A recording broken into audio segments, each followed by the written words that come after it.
రక్షకుడు యేసు ప్రభు నామంలో మీ అందరికి కూడా ప్రత్యేకమైన వందనాలు తెలియజేసుకుంటున్నాం. ప్రియమైన దేవులారా, మరొక తరుణము, మరొక విశ్రాంతి దినము ప్రభువారు మీ అందరితో కూడా మాట్లాడటకు, నాతో కూడా మాట్లాడటకు ఆయన ఇచ్చిన కృప, ఆయన ఇచ్చిన సమయాన్ని బట్టి ప్రభువారికి కృతజ్ఞతలు చెల్లించుకుంటూ, గతించిన వారం నుండి ఈ వారం వరకు ప్రభువారు మన పట్ల, మన కుటుంబాల పట్ల తన కాపుదలు ఉంచినందుకు ప్రభువారికి కృతజ్ఞతలు చెల్లించాలి.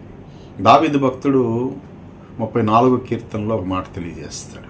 నేను ఎల్లప్పుడూ యెహోవాని స్తుతించదను, నిత్యము నా నోట ఆయన కీర్తి ఉండును అంటాడు. మంచి మాట ప్రియమైన దేవుని బిడ్డలారా. నిత్యము ఆయన స్తుతించేవారుగా, నిత్యము ఆయన కీర్తి మన నోటు ఉన్నట్లుగా ప్రభువారు ఉంచి ఉన్నారు. అట్టి బిడ్డలుగా మనందరము ఉండాలని దేవుడు ఆశిస్తున్నాడు. అందును బట్టి దేవాదేవుడికి కృతజ్ఞతలు చెల్లించుకుంటూ ఈ దిన లేఖన భాగాన్ని మీకు చదివి వినిపిస్తున్నాను. ప్రియమైన దేవుని బిడ్డలారా, 62వ కీర్తన 10వ వచనం 11వ వచనం చదివి వినిపిస్తున్నాను. బైబిల్ గ్రంథాలు మీ దగ్గర ఉంటే తెరిచి చూడవలసిందిగా కోరుకుంటున్నాను. బలత్కారమందు నమ్మిక ఉంచుకుడి, దోచుకునుట చేత గర్వపడుకుడి, ధనము హెచ్చినను దాన్ని లక్ష్య పెట్టుకుడి. బలము తనదని ఒక్కమారు దేవుడు సెలవిచ్చును, 2 మార్లు ఆ మాట నాకు వినబడెను. ప్రియమైన దేవుని బిడ్డలారా, దావీదు భక్తుడు ఈ మాటలు రచించి ఉన్నారు. తన యొక్క అనుభవాన్ని ఈ యొక్క కీర్తన గ్రంథంలో కీర్తనగా ఆయన లెక్కించాడు. ఆయన అనుభవాలన్నీ కూడా మనం చూసుకుంటే 1 సమయాలు, 2 సమయాలు, 1వ దినవృత్తాంతాల గ్రంథాల్లో ఆయన యొక్క జీవితంలో జరిగిన సంఘటనలన్నీ కూడా రాసిపెట్టున్నారు. అయితే ఈ కీర్తన ఎందు నిమిత్తం దావీదు రాశాడు, ఎందు నిమిత్తం ఈ మాటలు మాట్లాడుతున్నాడు, దాన్ని మనం అనేక మార్లు చదివి ఉంటాం, అనేక మార్లు విని ఉంటాం. ప్రియమైన దేవుని బిడ్డలారా, ఈ దినం ప్రభువారు మనతో ఏం మాట్లాడాలని ఆశిస్తున్నారో ఆ మాటల్ని మనం ధ్యానిద్దాం. మొట్టమొదటిగా మనం చూసుకుంటే బలత్కారమందు నమ్మిక ఉంచుకుడే అంటున్నాడు. 2వ మాట దోచుకునుట చేత గర్వపడకూడి. ఈ దినము మనం చూసుకుంటే దోచుకునేవారుగా చాలామంది ఈ లోకంలో ఉంటున్నారు. అయితే దావీదు ఎందుకు ఆ మాట పలికాడు అంటే, ప్రియమైన దేవుని బిడ్డలారా, దావీదు దేవుడు ఏ యొక్క ప్రదేశాలు అప్పగించాడో అవన్నీ కూడా ఆయన స్వాధీనం చేసుకున్నట్లుగా బైబిల్ గ్రంథంలో రాసిపెట్టి ఉంది. అంతేకాదు దోచుకునుట చేత ఆయన గర్వపడొద్దు అంటాడు. అవును, ఆయన ఎక్కడెక్కడ ప్రభువారు ఆయనకి స్వాధీనం చేశాడో, దోపుడు సొమ్ము ఏదైతే స్వాధీనం చేసుకున్నాడో తను ఎక్కడ కూడా గర్వించలేదు, దాని మీద ఆశించలేదు. దావీదైతే సమస్తము కూడా ఆ యొక్క ప్రజలకి పంచిపెట్టినట్లుగా, సమస్తం కూడా ఆ యూదా వారికి ఇచ్చినట్లుగా, తన స్నేహితులకి పంచిపెట్టినట్లుగా, సరైన భాగాలు పంచిపెట్టినట్లుగా బైబిల్ గ్రంథంలో ఉంది. అయితే ఈ దినం మనం నేర్చుకునవలసిన మాటలు ఏమంటే, సర్వ ప్రపంచంలో సర్వ మానవాళ్ళలో మనం చూసుకుంటే అనేక మంది ప్రజల్ని దోచుకునే విధంగా ఉంటున్నారు. ఈ దినం మనం చూసుకుంటే భూ కబ్జాలు కావచ్చు, ఒకరి ఆస్తిని దోచుకునేవారుగా కావచ్చు, అనేక మంది లోకంలో ఉన్నారు. అయితే ప్రభువారి దినం మాట్లాడుతున్నారు, మీరు దాని యందు నమ్మిక ఉంచకండి అని ప్రభువారు మాట్లాడుతున్నారు. క్రైస్తవ బిడ్డలమైన మనకు కూడా, ప్రియమైన దేవుని బిడ్డలారా, అది ముఖ్యము. ప్రభువారు ఏంటంటారంటే, పరాయివాడిది పొల్లైనా మనకి వద్దంటారు యేసు ప్రభువారు. దేన్ని కూడా మనం ఆశించకూడదు. పరాయివాడి ఆస్తినైనా, పరాయిన భార్యనైనా, పరాయివాడు ఆవునైనా, గొర్రెనైనా దేన్ని కూడా ఆశించకూడదని ప్రభువారు తెలియజేస్తారు. అయితే ఈ దినం అనేక మంది ఆ లోకంలో ఆశించేవారుగా ఉన్నారు, ఇతరుల్ని దోచుకునేవారుగా ఉన్నారు, దోచుకున్న చేత గర్వించేవారుగా ఉన్నారు. అనేక మంది చంటి బిడ్డలకు లేదా వృద్ధులకు వస్తున్న ఆ యొక్క ఆశ్రమ ధనాన్ని కూడా దోచుకునేవారుగా ఉన్నారు. ఈ దినం సొసైటీ అని, ట్రస్ట్లని అనేకమైన ఉన్నాయి. ఇవన్నీ కూడా వాళ్ళకు వస్తున్న ధనం, పరాయి దేశం నుండి వాళ్ళు డొనేట్ చేస్తున్న ధనం అనేక మంది ఆ దోచుకున్న ధనం ద్వారా ఏం చేస్తున్నారంటే గర్విస్తున్నారు. మాకేది కొదువు లేదు, మాకేది కూడా తక్కువ లేదు, దేవుడు మాకు ఆశీర్వదిస్తున్నాడు అనుకుంటున్నారు. కానీ అది ప్రజలకు పెట్టవలసింది, పేదలకు పెట్టవలసింది, ఆ వృద్ధులకు పెట్టవలసింది. అలాంటివి దోచుకునేవారుగా క్రైస్తవ బిడ్డలు ఉన్నారు. నిజంగా ఆ యొక్క గుంపులో మనం ఉన్నామా ఈ దినం? ఉంటే ప్రియమైన దేవుడి బిడ్డలారా, ప్రభు అంటున్నారు ఏమంటే అలాంటి దాని యందు నమ్మిక ఉంచకండి, దోచుకునుడి చేత గర్వించకండి. మీరు ప్రియమైన దేవుడి బిడ్డలారా, ఆహాబు రాజు ఒక రాజు ఉన్నాడు, ఇశ్రాయేలుకి రాజు. ఆ రాజు నాబాతు యొక్క పొలాన్ని దోచుకున్నాడంట బలాత్కారంగా. ఆయన్ని చంపివేసాడు. ఆయనకి ఏమడుగుతాడంటే, అయ్యా నీ ద్రాక్ష తోట నా కూరగాయలు వేసుకోవడానికి నాకు ఇచ్చేయమని అడుగుతాడు ఆహాబు రాజు. ఆయన ఏమని అంటాడు, ఇది నా పితరజితము, నేను ఇవ్వనయ్యా అని రాజుకు తెలియజేస్తున్నప్పుడు ప్రియమైన దేవుడి బిడ్డలారా, ఆయన్ని చంపించి కూడా ఆ యొక్క ప్రాంతాన్ని లేదా ఆ యొక్క పొలాన్ని తీసుకుంటాడు. దేవుడు ఆ యొక్క మరణాన్ని చూసి లేదా ఆ యొక్క నాబోతు రక్తాన్ని చూసి ఏలియాని పంపించి ఆహాబుతో మాట్లాడతాడు. నాబోతు రక్తము కుక్కలు నాకినట్టుగా నీ యొక్క రక్తము కూడా కుక్కలు నాకుతాయి. అన్యాయంగా ఆయన ఆ పొలాన్ని తీసుకున్నావు, అన్యాయంగా ఆయన్ని చంపించావు. ఈ దినం క్రైస్తవ బిడ్డలమైన మనం ఆ స్థితిలో ఆ యొక్క పరిస్థితిలో ఉన్నామా ప్రియమైన దేవుని బిడ్డలారా? అన్యాయంగా దోచుకునేవారుగా. ఆహాబు గర్వించాడట, నేను అనుకున్నది సాధించాను, ఆ పొలాన్ని నేను సంపాదించుకున్నాను అనుకున్నాడు, గర్వించాడు. కానీ దేవుడు వచ్చి మాట్లాడాడు. ప్రియమైన దేవుడు బిడ్డలారా, శిక్షని ఆహాబునిచ్చాడు. ఈ దినము గర్వించే బిడ్డలుగా దేవుడి బిడ్డలుగా మనం ఉంటున్నామా? లేదంటే ఎరుకో పట్టణంలో ఒక వ్యక్తి ఉన్నాడు, ప్రభు మాటలు ఆలకించాడంట. ఆయన అనేక మంది దోచుకునేవాడిగా ఉన్నాడు. ఒక సుంకరి, ట్యాక్స్ కలెక్టర్, విపరీతమైన ధనాన్ని ప్రజల మీద రుద్దుతూ దోచుకునేవాడు. ఒక దినం ప్రభు మాటలు వినడానికి వచ్చాడు. ప్రభు మాటలు వినినప్పుడు ప్రభు అంటారు, జక్కయ్య నువ్వు దిగు, నేడు నేను నీ ఇంట్లో ఉండడానికి వచ్చానంటాడు. వెంటనే దిగి ప్రభువారితో నడుస్తుండగా ఆయన హృదయంలో ఒక ఆలోచన వచ్చింది, ప్రభువా నాకున్న ఆస్తిలో సగం నేను పేదలకు ఇచ్చిస్తాను, ఎవరి దగ్గర నేను దోచుకుంటే వారికి 4 వంతులుగా ఇస్తాను. ప్రభువారు అంటారు, నేడు ఈ ఇంటికి రక్షణ వచ్చి ఉన్నది, ఈయన కూడా అబ్రహాం కుమారుడే. జక్కయ్య లాంటి మనస్తత్వం మనకుందా? ఒకవేళ దోచుకుంటే గర్వించేవారుగా మనం ఉంటే, ప్రభు మాటలు వినిన తర్వాత, ప్రభు మనతో మాట్లాడిన తర్వాత, ప్రభు వాక్యం మనం ధ్యానించిన తర్వాత, ప్రభు మన హృదయంలో మాట్లాడితే ఇతరులకు ఇచ్చేవారుగా మనం ఉన్నామా ప్రియమైన దేవుని బిడ్డలారా? ఇచ్చేవారుగా మనం ఉండాలి. దేని యందు కూడా గర్వించడానికి మనకు లేదు. పౌలు అంటాడు, నేను గర్విస్తే, నేను అతిశయిస్తే యేసునందే నేను అతిశయిస్తానంటాడు ఆయన. మరొక మాటకు మనం చూసుకుంటే ప్రియమైన దేవుడి బిడ్డలారా, మరొక మాట ఏం రాసిపెట్టి ఉంటుందంటే, ధనము హెచ్చైనను దాన్ని లక్ష్య పెట్టకండి. అవును, దావీదుకి ఎంత ధనం ఉన్నా దేవుడు గొర్రెల కాపరి నుండి రాజుగా చేశాడు. విస్తారమైన బంగారం, విస్తారమైన ఇనుము, విస్తారమైన ఇత్తడి, ఏది కూడా కొదువు లేదు దావీదు కాలంలో. సమస్తాన్ని కూడా, సమస్త రాజులు ఆ యొక్క రాజ్యాంగాలు జయించి దావీదు దగ్గర విస్తారమైన ధనం ఉండేది. ఎప్పుడు కూడా దానం యందు ఆయన ఎప్పుడు కూడా లక్ష్య పెట్టలేదు ప్రియమైన దేవుని బిడ్డలారా. ఈ దినము ధనాన్ని చూసి ప్రియమైన దేవుని బిడ్డలారా, దాని యందే లక్ష్య పెట్టుకొని జీవించే బిడ్డలుగా ఉన్నారు ఈ లోకంలో. నాకేం పర్వాలేదు, నేను అనుకున్నదంతా సంపాదించాను,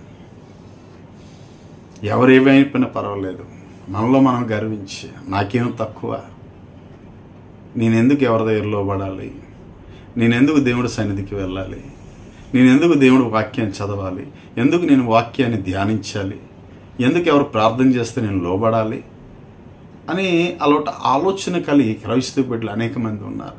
ఎందుకంటే ధనం హెచ్చైతే వారు ఎలా ఉంటారంటే దాన్నే లక్ష్య పెట్టేవారుగా ఉంటారు. అదే పనిగా దాన్ని ఎలా అభివృద్ధి పరచాలి, ₹1,00,00,000కి 5 కోట్లు ఎలా చేయాలి, ఒక గృహాన్ని 5 గృహాలు ఎలా చేయాలి, అలాంటి తలంపులు కలిగి దాని అందే లక్ష్య పెట్టి జీవించేవారుగా ఈ లోకంలో ఉన్నారు. ప్రియమైన దేవుని బిడ్డలారా, అలాంటి జీవితాలు మనకున్నాయా?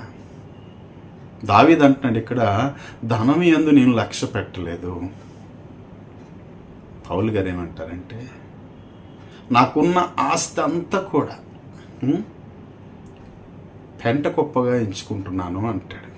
నా ఆస్తి అంతా కూడా. పౌలు గారు చాలా ధనవంతుడండి. ప్రియమైన దేవుని బిడ్డలారా, ప్రభు కోసం సమస్తాన్ని విడిచిపెట్టాడు, దేన్ని ఆశించలేదు.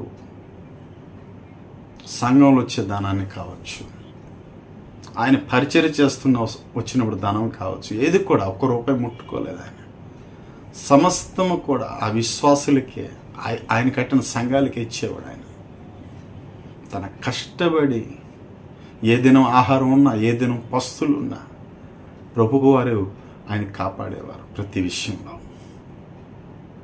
చాలా ధనవంతుడు, చాలా విద్య కలిగినవాడు. సమస్తాన్ని కూడా విడిచిపెట్టి దేని యందు లక్ష్యం ఉంచలేదు. నా లక్ష్యము క్రీస్తే అంటాడు ఆయన. బ్రతుకుట క్రీస్తు, చావైతే లాభం. ఒకే మాట. ధనం యందు ఎప్పుడు కూడా లక్ష్యం ఉంచలేదు ఆయన. దావీదు కూడా అదే విధంగా జీవించాడు. ధనాన్ని పట్టుకొని జీవించలేదు, దేవుణ్ణి పట్టుకొని జీవించాడు. దాని యందు లక్ష్యం ఉంచే బిడ్డలుగా మనం ఉంటున్నామా? అలాగుంటే ప్రియమైన దేవుడి బిడ్డ, దేవుడు నీ మాట కానీ, నీ ప్రార్థన కానీ, నీ జీవితాన్ని కానీ సరిదిద్దడు, నీ ప్రార్థన ఆలకించడు. ధనం హెచ్చే నన్ను దాన్ని లక్ష్య పెట్టక నన్ను వెంబడించు అంటాడు ఆయన. అందుకే యేసు ప్రభు వారి దగ్గరికి ఒక ధనవంతుడు వచ్చాడంట. ఏమంటాడు ఆయన? ప్రభువా, నువ్వు చెప్పిన ఆజ్ఞలన్నీ కూడా నేను పాటిస్తున్నా,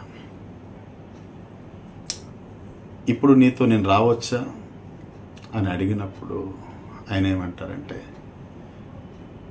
నీకున్న ధనం సమస్తం పేదలకు ఇచ్చి నన్ను వెంబడించు అంటాడు ఆయన. ఎంత గొప్ప మాట చూడండి.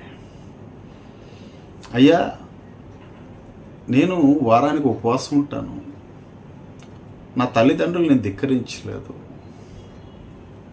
నేను స్తుతించేవాడుగా, నేను ఆరాధించేవాడుగా, కానుకల విషయంలో కావచ్చు, నా దశంభాగం విషయంలో కావచ్చు, సమస్తాన్ని కూడా నువ్వు చెప్పిన వాక్య ప్రకారంగా నేను జీవిస్తున్నాను ప్రభువా, నేను వెంబడించొచ్చా తెలియజేస్తే ప్రభువారు ఏమంటారంటే, మంచిదే కానీ నీకున్న ధనము పేదలకు ఇచ్చి నన్ను వెంబడించు అంటే, ఆ ధనవంతుడట తన హృదయాన్ని కఠినపరుచుకున్నాడంట. ఈ దినము క్రైస్తవ బిడ్డల అయిన వారు అలాగే ఆ విధంగా జీవిస్తున్నారు. ప్రియమైన దేవుని బిడ్డలారా, ఎందుకంటే ఆ ధనం యందు ఆయనకి లక్ష్యం ఉంది గనుక ప్రియమైన దేవుని బిడ్డలారా, ఆయన ప్రభుని వెంబడించని వాడిగా ఉన్నాడు. ఈ దినం మనం కూడా అలాగే ఉన్నాం. ధనం యందు లక్ష్యం వస్తే అదే మనల్ని కాపాడుతుంది, అదే మనల్ని ముందుకు తీసుకెళ్తుంది. దాని ద్వారా మేము జీవిస్తాం అనుకున్న బిడ్డలు దాని ద్వారా నాశనం కూడా తెచ్చుకుంటారు.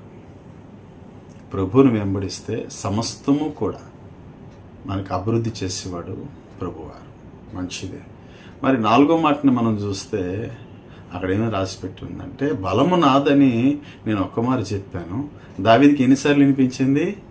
2 సార్లు వినిపించింది. ప్రియమైన దేవుని బిడ్డలారా, బలం ఎవరిది? దేవుడిచ్చింది. సంసోనికి బలం ఎవరిచ్చారు? దేవుడిచ్చిన బలమే.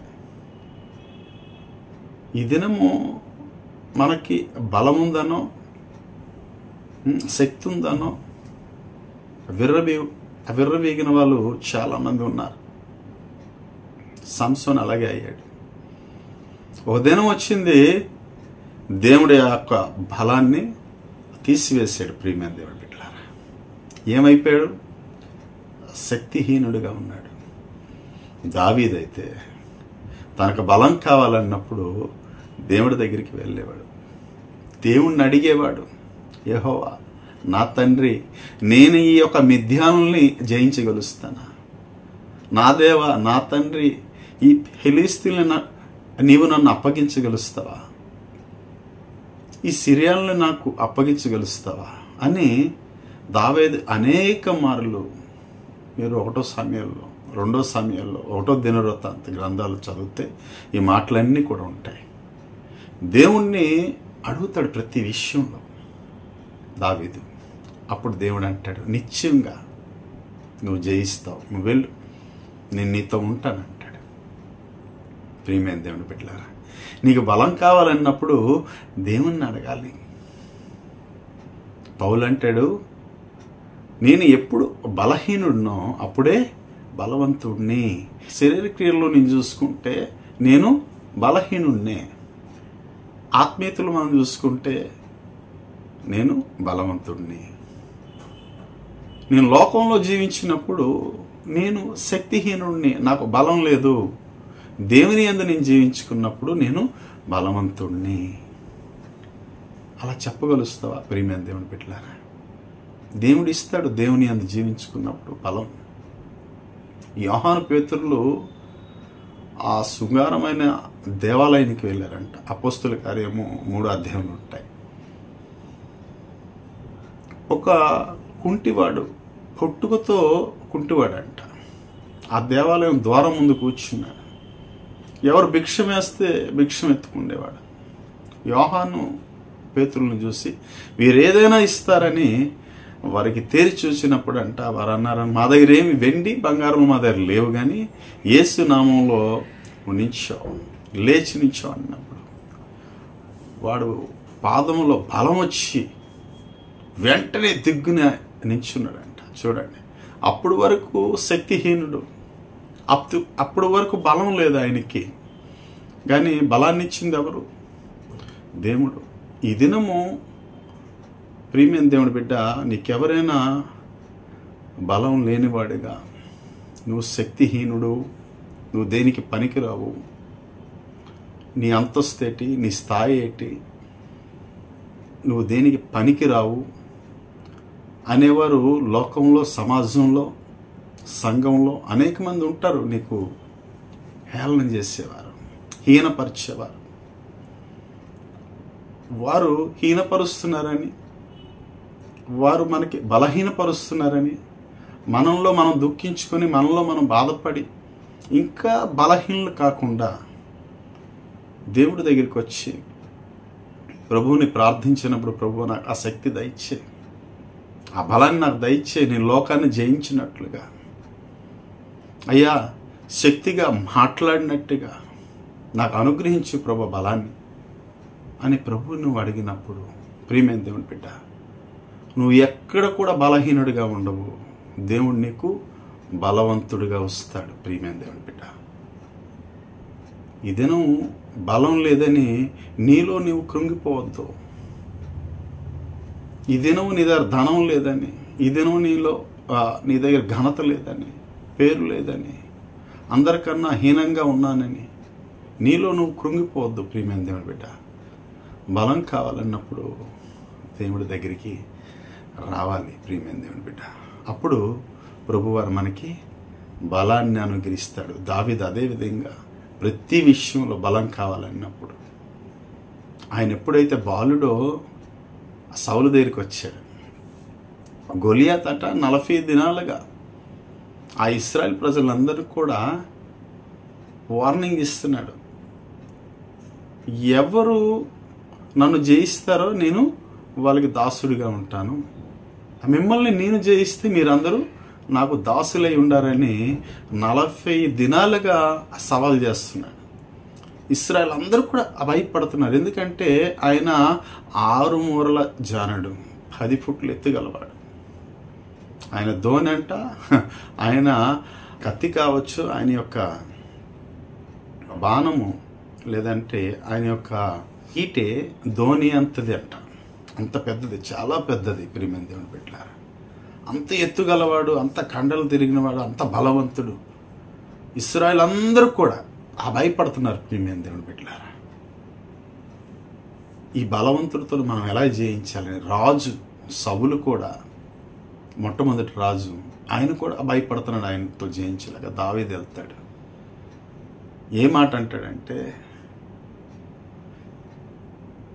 జీవం కలిగిన దేవుని తిరస్కరించుటకు ఈ సున్నతి లేని ఫిలిస్తీయుడు ఎంతటి వాడు అని సౌలుతో మాట్లాడి, నిత్యంగా నేను ఇంత జయిస్తానంటే సౌలు అంటాడు దావీదుకి, నువ్వు బాలుడివి, నీ బలము చాలదు అంటాడు.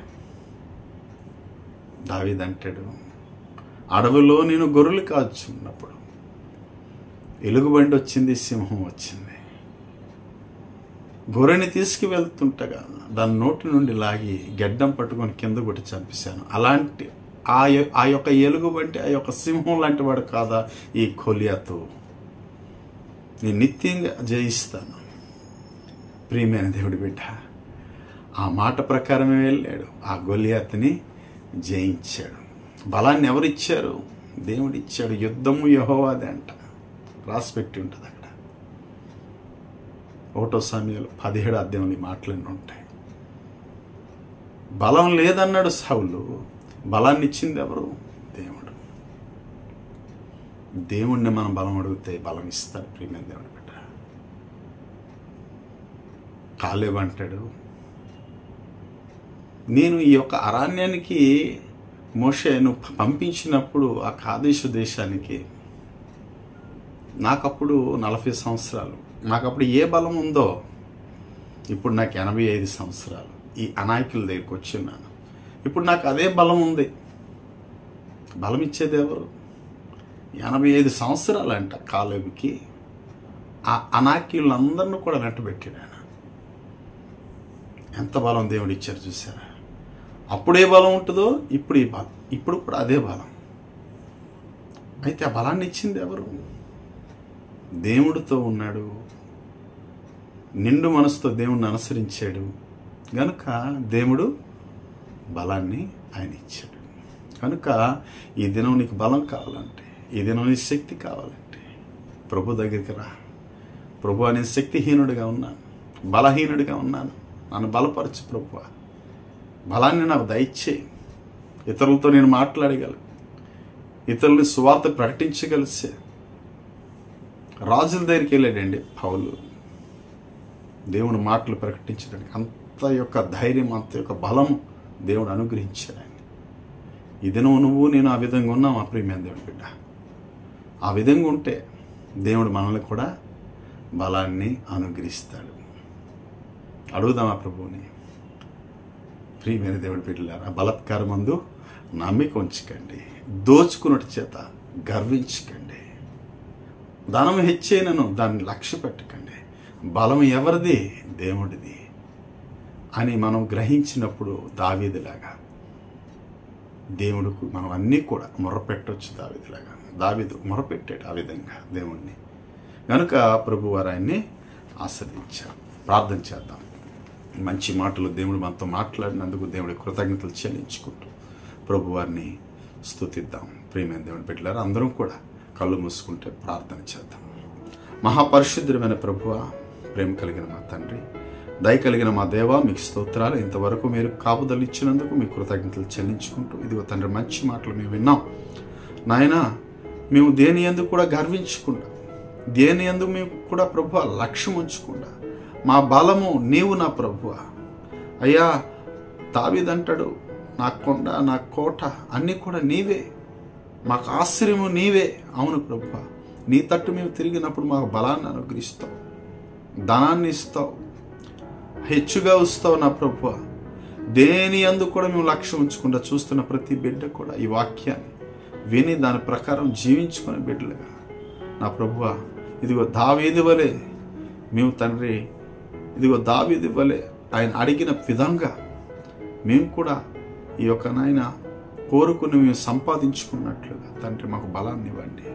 లోకంలో వెళ్ళినప్పుడు, లోకంలో జీవించినప్పుడు ప్రభువా, మమ్మల్ని మేము హెచ్చించుకోకుండా నీ నామాన్ని మేము హెచ్చించే బిడ్డలుగా ఉంటాం. కృపను మాకు అనుగ్రహించి మీరే మహిమ పొందుకోమని యేసుని నామంలో వచ్చిన ప్రార్థన వేడుకుంటున్నాం తండ్రి. ఆమేన్. ఆమేన్. దేవుడు మీ అందరినీ దీవించి ఆశీర్వదించును గాక. ఆమేన్.